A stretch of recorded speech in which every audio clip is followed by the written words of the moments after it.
That is why What is that? Natural person. when I call him, he say he did something. Can't be that. And they Benin. Governor come out with the governor. Now, who is coming this morning? This one, exactly. Not this morning, I got this one. You will come in, you don't finish, you never Plot to conquer the Benue Valley. Being a press conference by President Benue Youth Forum, Comrade Terence Kwana on the 25th February 2022 in Makurdi, Benue State. Gentlemen of the press, it is with a heavy heart that I address you today on behalf of the law-abiding youths of our dear state, Benue. You will recall that on the 30th of May 2017, Fulani herder groups, in a very clear and confrontational manner, held a press conference in Abuja, which was widely publicized by national and international media. The herdsmen threatened and vowed to do everything possible to take over the Benue Valley, which they claimed belongs to them. This was barely 1 week after the Benue State government promulgated the open grazing prohibition and ranches establishment law. The media outing was followed by a series of others in a similar fashion, with the herders making more daily threats to mobilize other Fulani men across West Africa to invade Benue and resist the enforcement of ranching law. They made it very clear that there is a struggle for the control of natural resources in this valley, and nothing will stop their bid to take over Benue as their legitimate entitlement.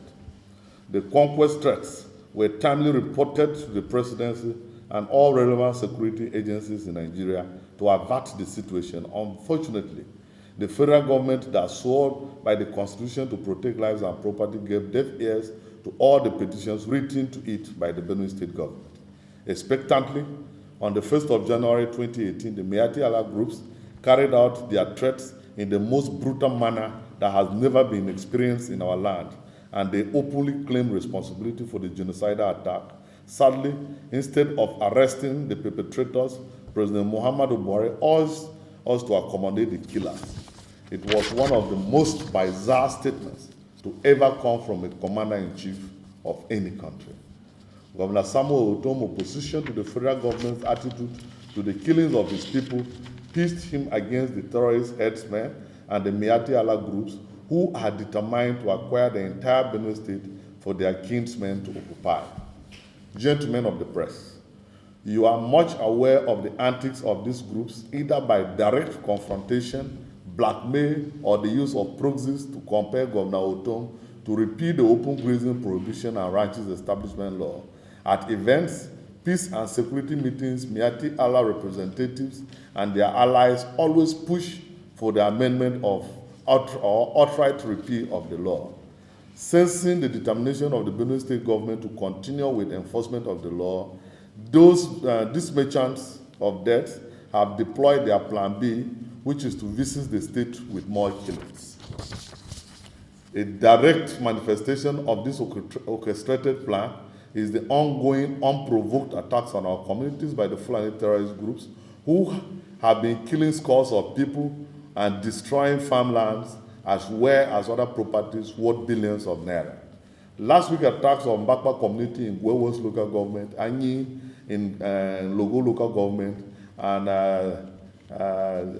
another community in Guma local government, where the armed herders slaughtered several persons and injured many other, too numerous to mention, comes quickly to mind.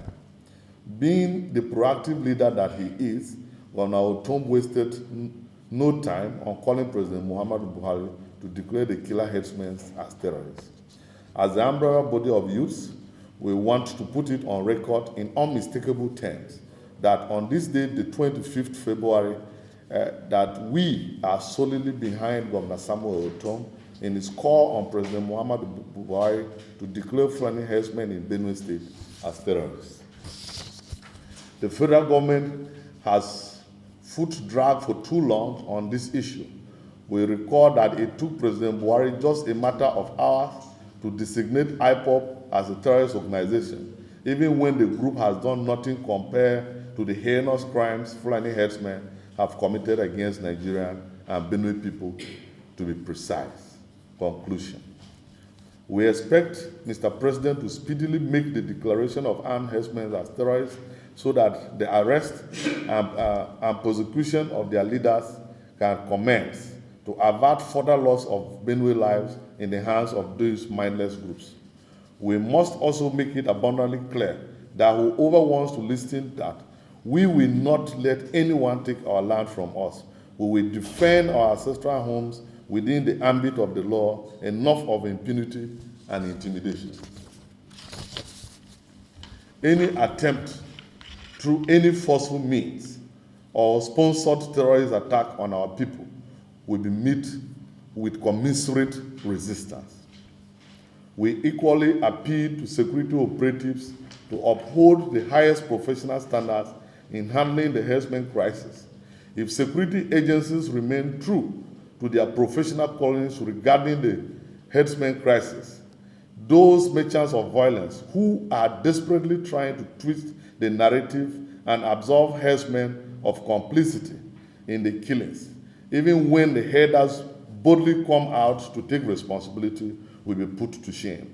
The latest attack in Logo, Guma, and West local government, where some elements try to blame members of the Chembu community of killing themselves, even before the police could conclude investigation with the killings, was most unfortunate. This is an act of blaming the victim. The people of Benue State will continue to stand behind Governor Samuel Oton to enforce the open grazing and prohibition law, and we always report strange movements within the communities to the law enforcement agencies and other constituted authorities. The international community is hereby invited to beam its searchlight on Benue to unravel the planned attack by Fulani terrorists, whom the Global Terrorist Index rated as the 4th most dangerous terrorist group organization in the world. We youths of Benue are determined to see our people free from the constant fear of herdsmen attack, and our determination is anchored on the timeless words of Martin Luther King Jr., who he said, and I quote, "We know through painful experience that freedom is never voluntarily given by the oppressor. It must be demanded by the oppressed." Thank you, and God bless you all. Thanks for checking out SYMFONI on YouTube. Please be sure to subscribe and like our videos for updates.